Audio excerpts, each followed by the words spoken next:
students, greetings of the day. Welcome to AKTU e-lecture series.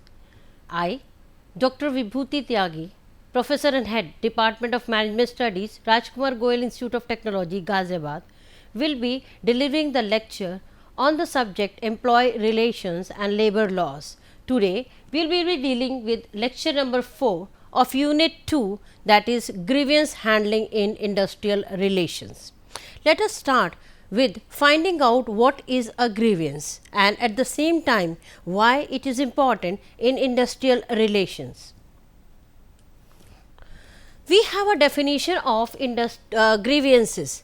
According to Beach, any dissatisfaction or feeling of injustice in connection with one's employment situation that is brought to the notice of the management is known as grievance. Now, if we go through this definition, there are 2 points, there are 2 aspects which are very important. One is the dissatisfaction and the other is one's employment situation. Now, when I say dissatisfaction or when we use the term dissatisfaction, that means that the person is not satisfied with whatever is there in the organization, and it may be related to any aspect, but at the same time this aspect should be related to the employment. Take for example, if I do not have good industrial relations or I do not have good connection with my superior, then it is known as a grievance. But at the same time, if I do not have good relation with the friend who is also working in that organization only, we will not include that aspect into a grievance, because this dissatisfaction due to the relations between the friends has not arose out of the employment. So, whatever is creating a dissatisfaction or because of which the employee is not dissatisfied, that particular item or that particular issue should be because of the job or because of the employment in which the person is. Now, let us see the second definition which was given by Jusius. He said that a grievance is any discontent or dissatisfaction, whether expressed or not, whether valid or not, arising out of anything connected with the company which an employee thinks, believes or even feels to be unfair, unjust or inequitable. Again, let us see what are the different points in this case. Now, these different points which we have is dissatisfaction. So, we have already seen in our previous definition that dissatisfaction is important for grievance. Second thing is expressed or not. So, many times it happens that there is a dissatisfaction, but the employee may not bring that dissatisfaction to surface. That means nobody knows it, but even if nobody knows it and such type of dissatisfaction has been because of the profession or because of the employment in which a person is working. So, we will include that thing also into grievance. So, whether it is expressed or not, whether it is valid or not. Again, we use the term valid or not. Now, when we use the term valid, that means the dissatisfaction can be because of anything which nobody considered to be of value. Even if that dissatisfaction is not considered of any value, then also we will keep it in the category of a grievance, because it has created a dissatisfaction and at the same time it has been created because of the profession in which a person is. Next, unfair, unjust and inequitable. Again, we should see these 3 terms: unfair, unjust and inequitable. Now, when we use the term unfair, that means that different individuals may be treating that particular grievance in different manner. Or take for example, you are giving a salary to an employee, but the salary is not defined by the designation. That means two individuals having the same experience, having the same qualification and having the same designation are not getting the same salary, because one of an individual may be very near to the management or the superior or the boss, and at the same time the other person may not be very near. That means what is happening? The term favoritism is being included in it. So whenever there is a term favoritism, there is always unfair, unjust and inequitable behavior in the organization. So these are the two things which help us in finding out what is the grievance, or what is known as grievance, or what comes under the category of grievance. Now let us move to the next slide. What are the different forms of grievances? So grievance do not have the same nature. There is different nature of the grievance. Let us see the first type of grievance, factual. Now as the term indicates, it is fact. It is based on fact. That means employees is affected by the change in some process, policy. The problem is real and has impact of employees significantly. That is what is happening. As the name indicates, factual, that means there is a fact or there is something which can easily be seen, and because of which this particular grievance has taken place. Take for example the policy which is there in the organization. Now the policy has been made by the management, but this policy is a vague policy. It does not have any clarity, and this policy may show different outcomes and different impact on different individuals. Now if it has different outcome and different impact on individuals, it may create dissatisfaction among the employees, because the employee who is being benefited by this policy, an employee who is being benefited by this policy may be happy, but at the same time the employee who is not being benefited or he is getting a negative impact of it may be dissatisfied, and he will have a grievance with the policy makers. Now we say problem is real. Now why do we use the term real? We have used the term real because the problem can be easily seen. Now when the problem can easily be seen, it is easy for the management or it is easy for the policy makers to make the changes as per the requirements, so that that grievance can be resolved. The second thing which we have, or the second type of grievance which we have, is imaginary grievance. That means we have imagined that this may happen, or we assume that this may create a problem to us, and therefore we have a grievance. Grievance is not due to a fact or a valid reason. Wrong information or misinterpretation is there. So we are not very much clear as to what is happening, or we are not clear as what is creating a grievance, but still because of some wrong information we are in a situation that we are having problem, and therefore this problem is being converted into a grievance. Now let us have an example of imaginary grievance. For example, already there was many machines in the organization.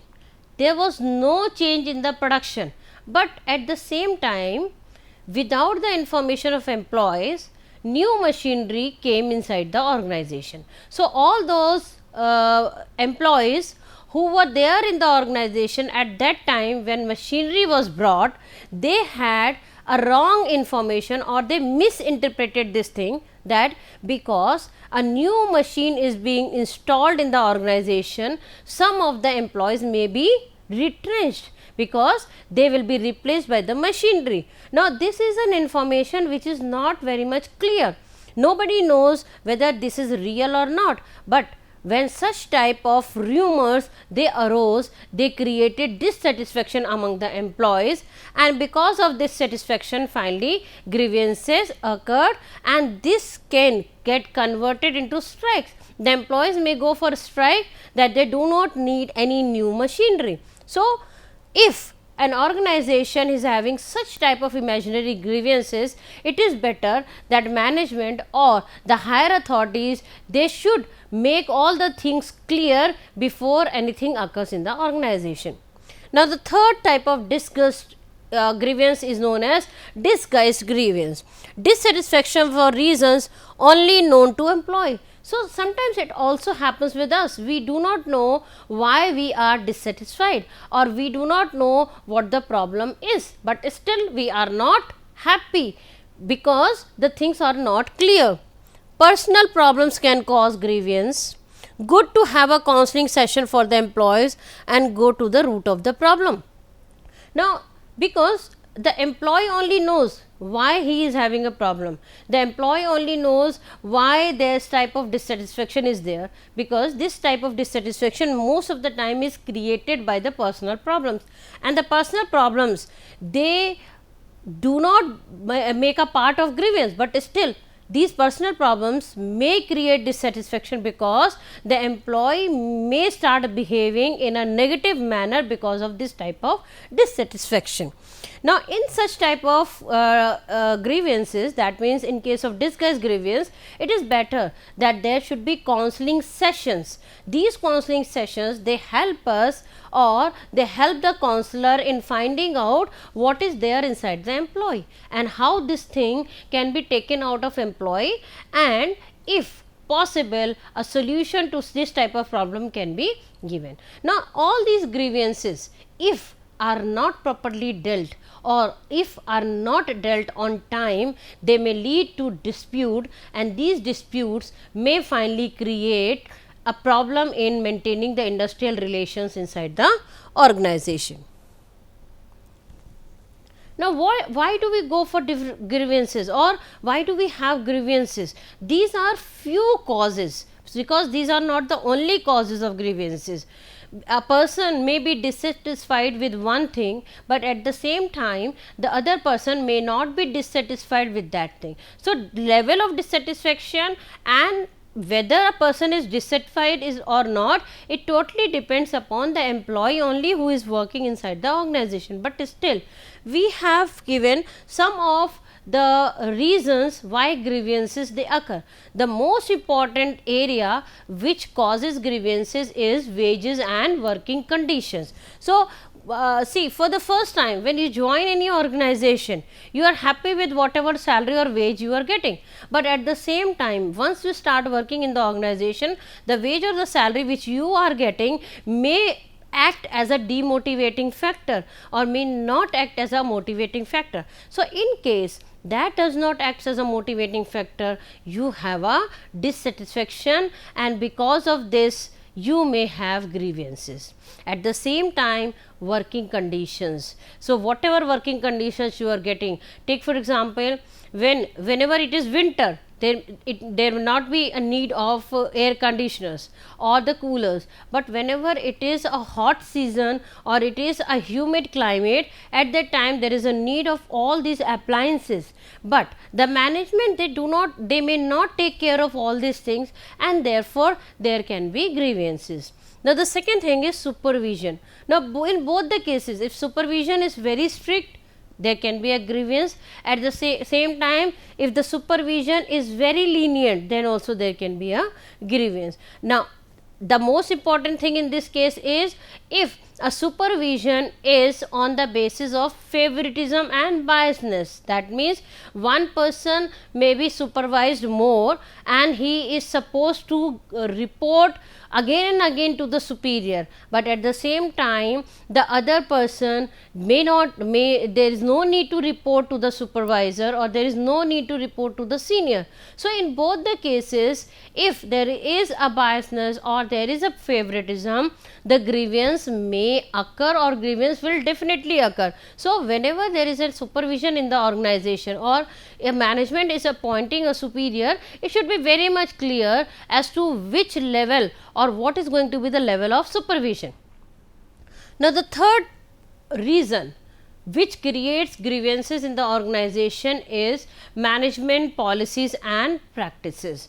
So, policies, as we all know that all the aspects of human resource, they require a policy. If you do not have proper policies in the organization, the employees, they are not clear about what has to be done and how it has to be done. So, if the policies are not clear, there is a chance of having a grievance definitely. So, management should make the policies which is not only beneficial for them, but at the same time it also helps the employees in making them clear as to what is going to happen. Similarly, the practices which are occurring in the organization.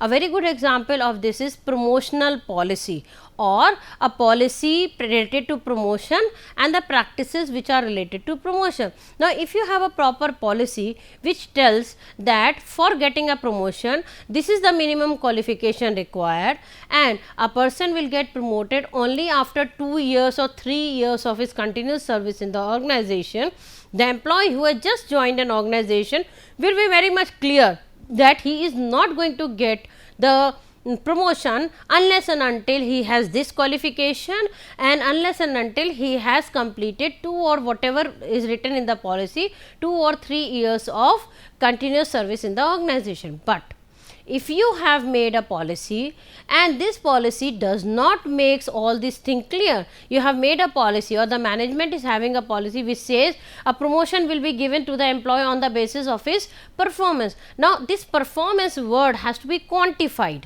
Now, if you are not quantified, it will totally have a problem, because it will be on the basis of biasness and favoritism, because you are not quantifying the word performance. So, if you are giving a policy to the employees and you are not quantifying the things, that means you are not telling what are the criteria of performance, what are the variables of performance.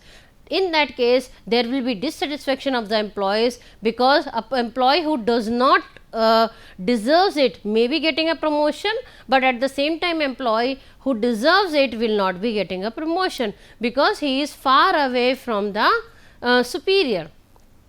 Then the next area or the next cause of grievance is maladjustment of employees.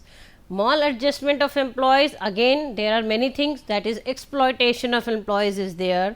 Then at the same time I have used the term favoritism and biasness, and these are the two important terms which always create dissatisfaction among the employees. So, if you are exploiting the employees, you are not giving the proper overtime wages, you are not giving the proper leaves, or you are not giving anything which is required for the working of employee in the organization, you will have grievance and your employees will be dissatisfied with whatever practices are there in the organization.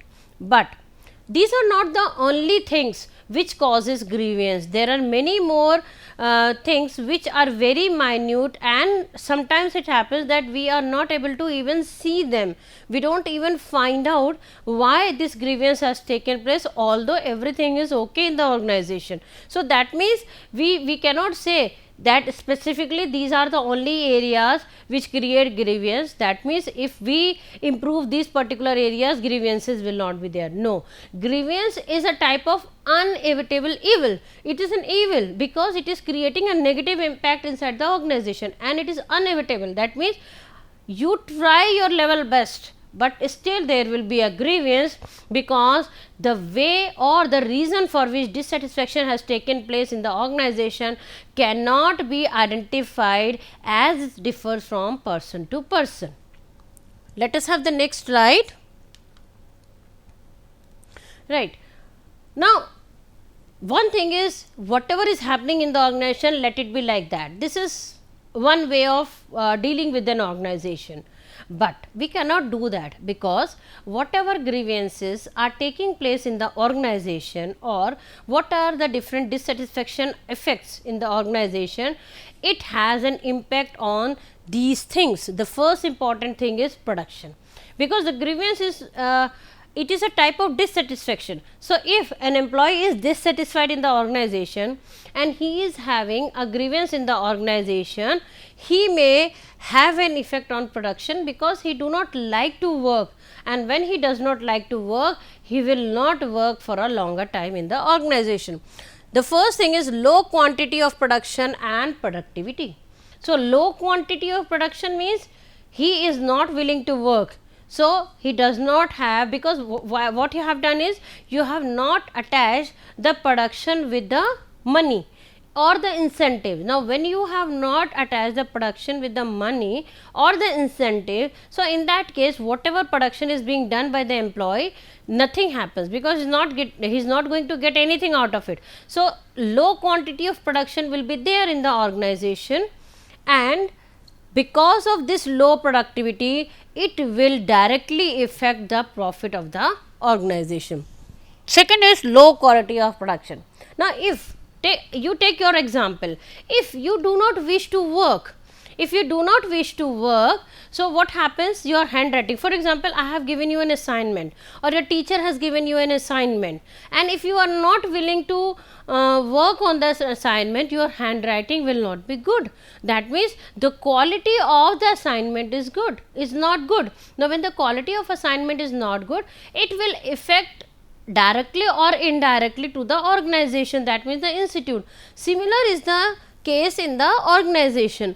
If an employee is not satisfied, he is dissatisfied, he do not wish to work in the organization, so he is least bothered to find out what is the quality of production, what is the product. And this happens, and if you do not have the good product, you do not have the good quality of the product in the market, it will indirectly or directly affect the image of the organization. Increase in wastage is always increased whenever the employees, they are dissatisfied.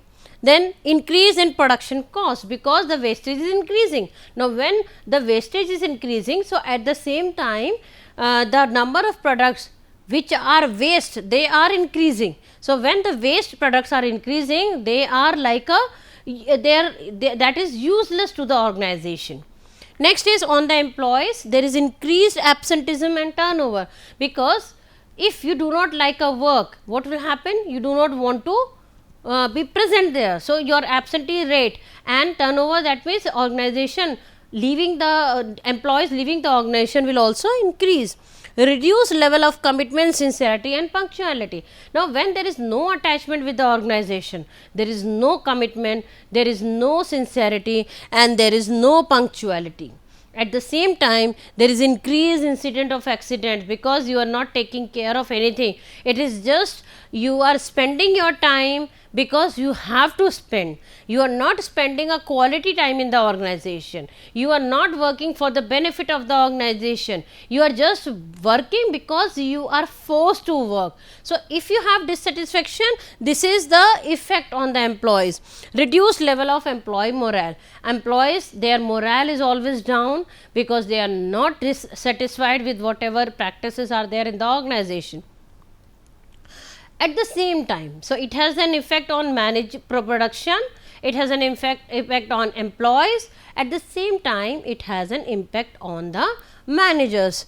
They have strain means the superior subordinate relations are not good. Then increased degree of supervision is required, because they are not working properly, but the organization has to make them work. Because if an employee does not work, it does not mean that the organization will kick them out. Organization will give them time, and in that during that time, it is necessary for the manager to supervise. So supervision level has to be increased. Moreover, in discipline cases also increases, and at the same time there is always a situation of unrest in the organization, because superior, subordinate, manager, employees, they do not work properly, and there is no cordial relation between them. Then how to identify the grievances? Grievances can easily be identified by observation. You can observe the behavior of the employee, and you can find out whether an employee is happy or not. There is a proper grievance procedure that we will see in the rest of the slides. Then there are gripe boxes, as we have the suggestion boxes. Similarly, we have the gripe boxes, where if an employee is having the grievance, he can put his grievance, that means he can write his grievance without his name or with his name, whatever he is thinking of, and he can put that particular grievance in the grievance box, and the manager, they can open the gripe box once in a week or once in a month and can try to find out the solution to it. Then open door policy means there are many organizations where there is open door policy, where the employees, if they have any issues, They are free to talk to the superior and they are free to tell whatever problems they are facing. Exit interviews are the interviews which are not for recruitment. To be very clear, please listen to that. Exit interviews are not the interviews for recruitment. Exit interviews are the interviews which are done for finding out the problems which are there in the organization, and this type of interviews are taken of those employees who are leaving your organization. So, they can easily and they can tell you what are the problems in the organization which have to be taken care in order to avoid the grievances in future. Next is your opinion surveys. You can conduct the surveys, and through these surveys you can find out the questionnaires, you can prepare the questionnaires, and through these surveys and questionnaires you can easily find out whether there are certain problems or grievances in the organization. This is a grievance settlement procedure. See, it is very necessary that if there is dissatisfaction in the organization or there is grievance in the organization, it has to be settled. If it is not settled, it will create disputes and it will have an unrest type of situation in the organization. We have a very good example of your Maruti Suzuki at Gurgaon, and similarly there were many companies in Noida where there were unrest situations, and these unrest situations between the HR manager and the employees, they led to many drastic episodes, and therefore these grievances has to be settled down. Let us see how these grievances are settled down. An aggrieved employee is an employee who has a grievance. Now, what he does is, this aggrieved employee, he tells this grievance to the departmental representative. Now, this departmental representative is supposed to solve this type of grievance within 48 hours. Now, if he is able to solve this grievance, then it is settled down at this situation, at this step only. Now, if it is not settled down, we move to the next step. That means the grievance moves to head of the department. He is supposed to solve the grievance within 3 days. So, you can easily see that the grievance settlement procedure is a time based procedure, because if you are not solving the problem or if you are not solving the grievance within the specified time, automatically this grievance will become big and will lead to a dispute. Then at the same time, if head of the department is not able to solve the grievance, then it will move to the grievance committee. This grievance committee is a committee which has a representative from both the employees and the employers, which sit together and try to find out the solution to the problem within 7 days. Now, within these 7 days, if the solution is given, then the grievance settlement procedure stops at this stage only. Otherwise, else what you have to do is, you will have to take the grievance to chief executive manager, which solves it in 3 days, or if it is solved, then it is okay, or it is moved to the next step, that is voluntary arbitration, which takes 7 days to solve the, and this is the last step of grievance, where the grievance has to be settled finally. This is the entire grievance settlement procedure.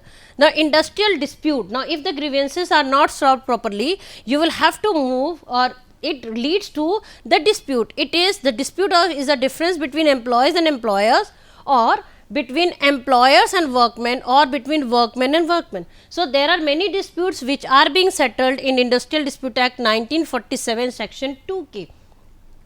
These let us see what is the machinery for industrial dispute preventer and settlement machinery. This is, there is a voluntary method, collective bargaining, which is there in the previous slides of us. Then there are trade unions who can solve the disputes. There are joint consultation where representatives from both the parties, they sit together, and there are standing orders where the employment their rules and regulations are settled on. Grievance procedures we have seen, and there are code of discipline. Then there is government machinery, labor administration, state level and central level. Now, the last one is statutory methods. Works committee have the representative of both the employers and employee. Then there is conciliation, arbitration, adjudication, which we will discuss next. Let us see what is conciliation. Conciliation, it refers to the process by which representatives of workers and employers are brought together before a third party. Now, this third party, it tries to solve the grievances. tries to solve the disputes. Now if disputes is settled, a solution is given by the third party, but in case of conciliation, the third party's decision is not binding on any of the party. So these parties, both the parties, if they are not satisfied with the solution given by the conciliation officer, they may move to arbitration. In arbitration, in which the conflicting parties agree to refer their dispute to a neutral third party, which is known as arbitrator. Now this arbitration, it differs from conciliation in the sense that in arbitration the arbitrator gives his judgment on a dispute, while in conciliation the conciliator helps the disputing. So conciliator only helps or gives a supporting solution, but arbitrator, he gives a solution to it. Next is the last settlement machinery we have is adjudication. It is an ultimate legal remedy for the settlement of an unresolved dispute. The government can refer the dispute to adjudication with or without the consent of disputing. So if your dispute is not resolved by conciliation or by arbitration, then the government will take that dispute to the legal authorities, that is adjudication. Now Industrial Dispute Act 1947 provides 3-tier machinery for adjudication. It totally depends upon the type of issue which we have. We have labor courts, we have industrial tribunal, we have national tribunal. Now if we talk of labor court, this deals with the issue which is related to a particular person only, to a particular labor only. For example, a wage or a gratuity. If an employee does not get a gratuity on time, or the management is not ready to give the gratuity, then you can refer to labor code. Then second is industrial tribunal, which is related to a particular industry. For example, the cement industry, or it is related to a particular state. And the last we have national tribunal. For example, all the banks of a particular nation are there on a strike. So or there is a change in the policy related to the banks of the entire country. So this type of issue may be taken to the national tribunal. So it is totally depending upon the type of issue and the issue which we have for the dispute, or the dispute which we have to find out the nature of the dispute, and on the basis of that nature only we will refer to labor court, industrial tribunal, or the national tribunal. Now with this we finish this topic of grievance. Now this grievance, as we all know, that this grievance has to be solved in a proper manner, else it will lead to dispute, which is always an unrest condition or position in the organization or foreign industry. So in order to have the cordial relationship between the employees, it has to be resolved. Now with this, thank you very much.